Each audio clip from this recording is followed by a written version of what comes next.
All right, you guys, I wanted to let you know the lessons that I learned yesterday. So, for those of you that don't know, yesterday we ran the 10K hot chocolate run in Dallas. And to be honest, it was more like run, walk, run, walk. We signed up for it 3 weeks ago. We knew about it way in advance, but I don't know, we took forever to sign up. I wasn't sure if I wanted to do it. Little story time really quick. For those of you that don't know, I had surgery on both my feet about 7 and 8 years ago in the Marine Corps.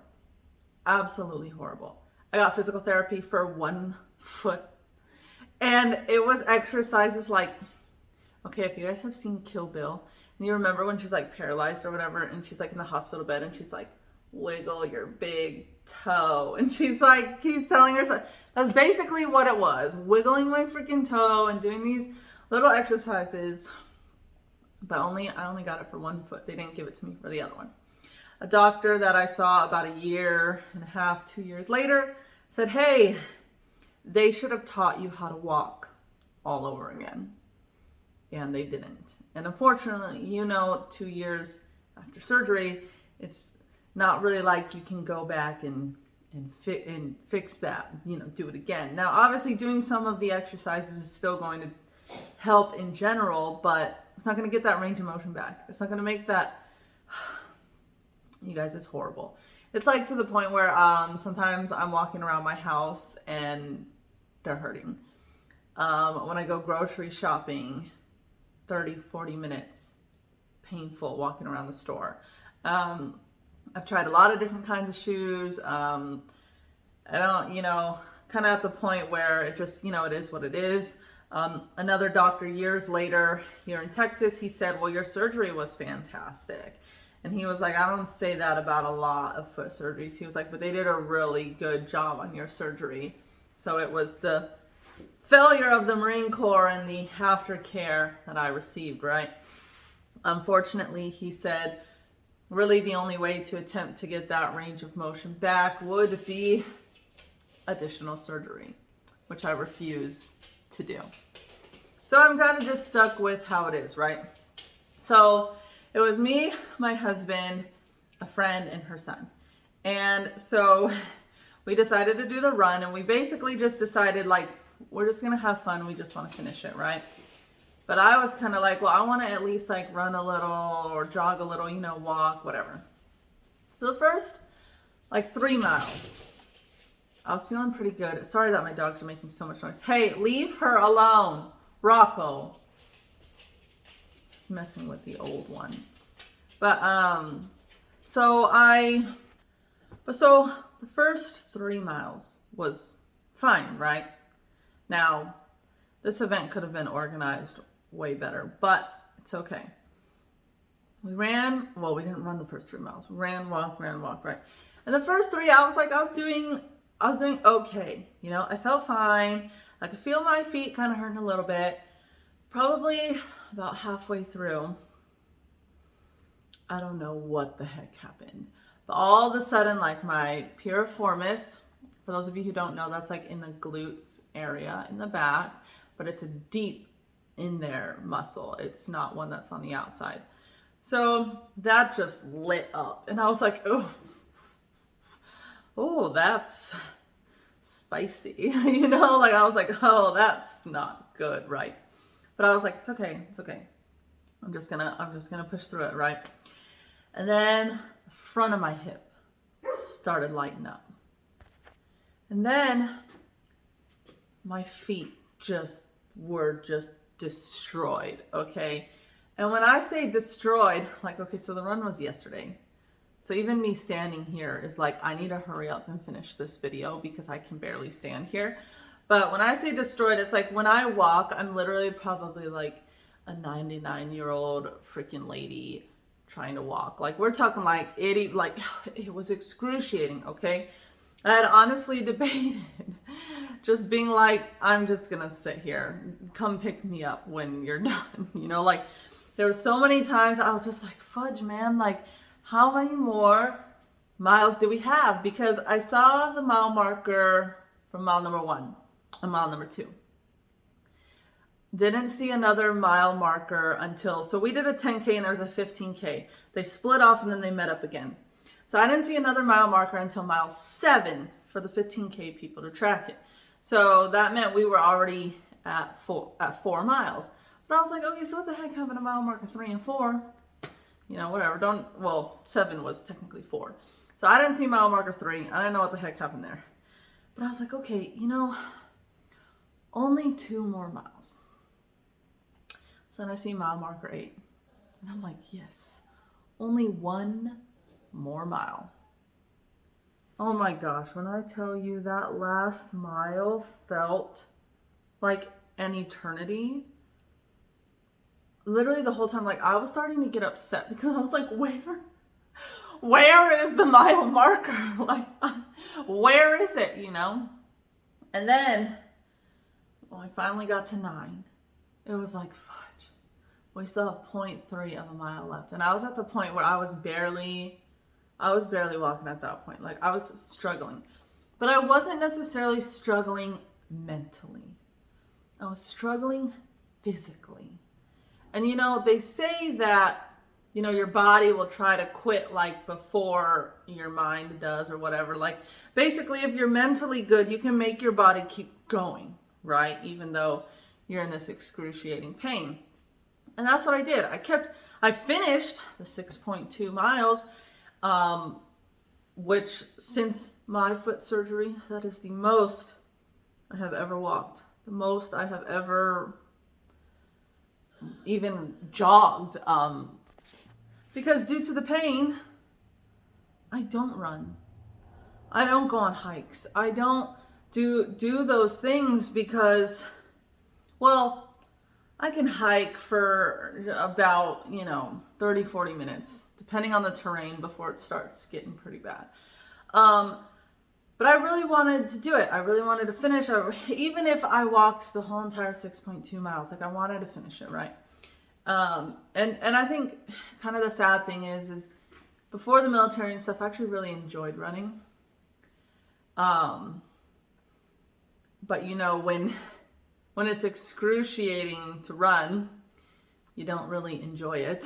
But I guess kind of the lesson learned from this is one, we need to prepare better because I did not run prior to this.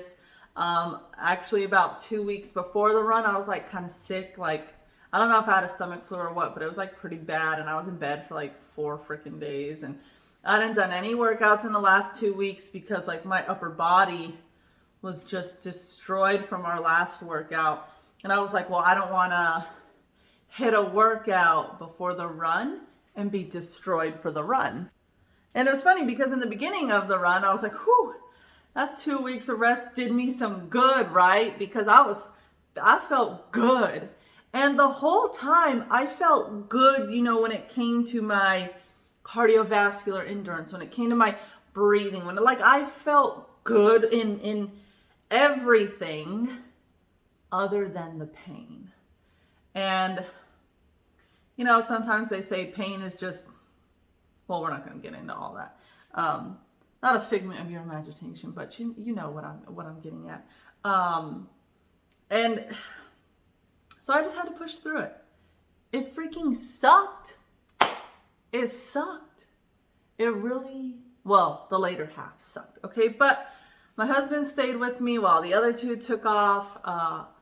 Phoenix, the other guy that ran with us, his goal was to do it in under 55 minutes, and he got 53 minutes for 6.2 miles. The other girl finished in about an hour and 37 minutes. We took 2 hours and 8 minutes. Which definitely means that second half we drastically slowed down because the first half did not take us an hour. Well, this video went a little longer than I wanted to, but basically, look, 1, plan and prepare. If you don't plan and prepare, then understand going into it that you're probably not going to be at the level you would like to be at. But you still got to give it your all, right?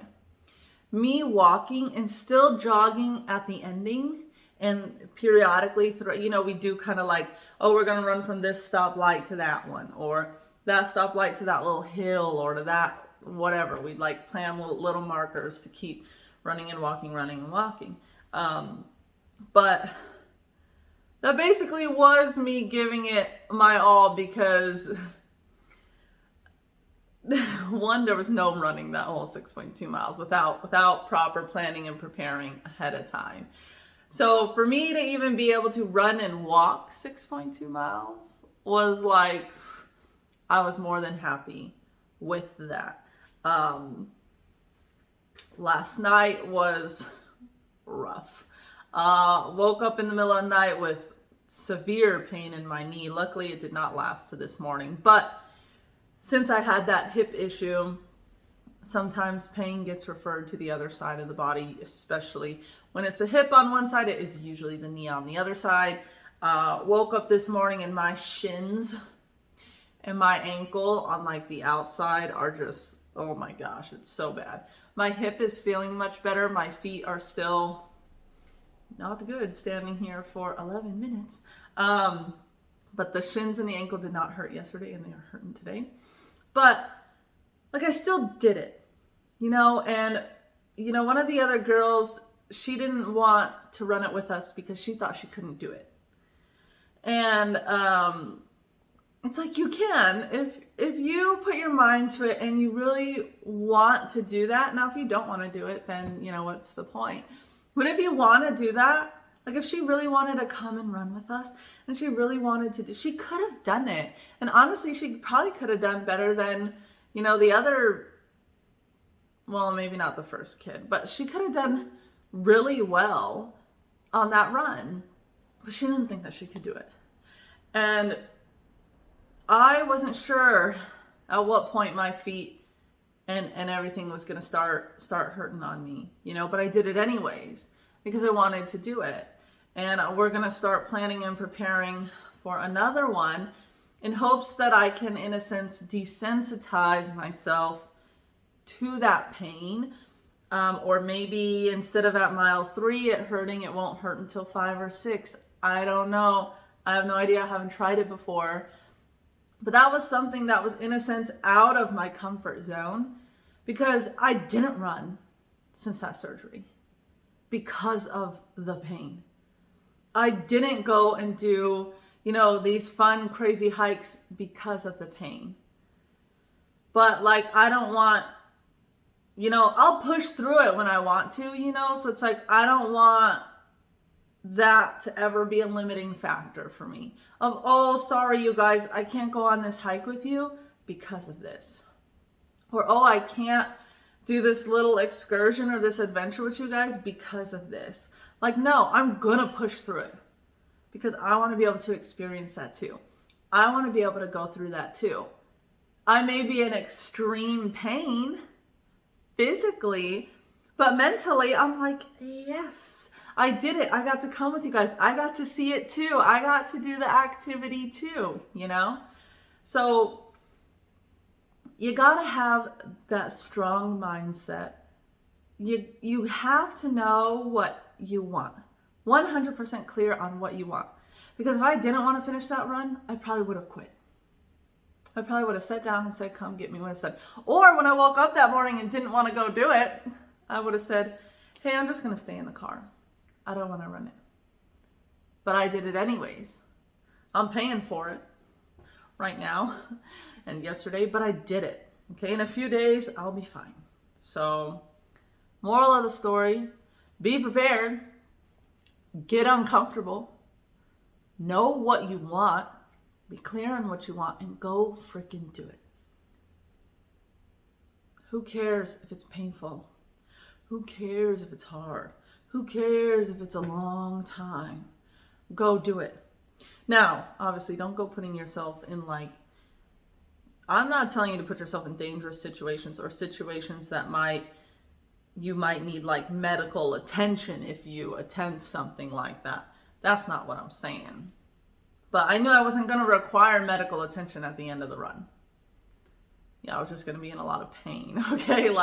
So just start doing, don't let certain things hold you back from doing the things that you want to do.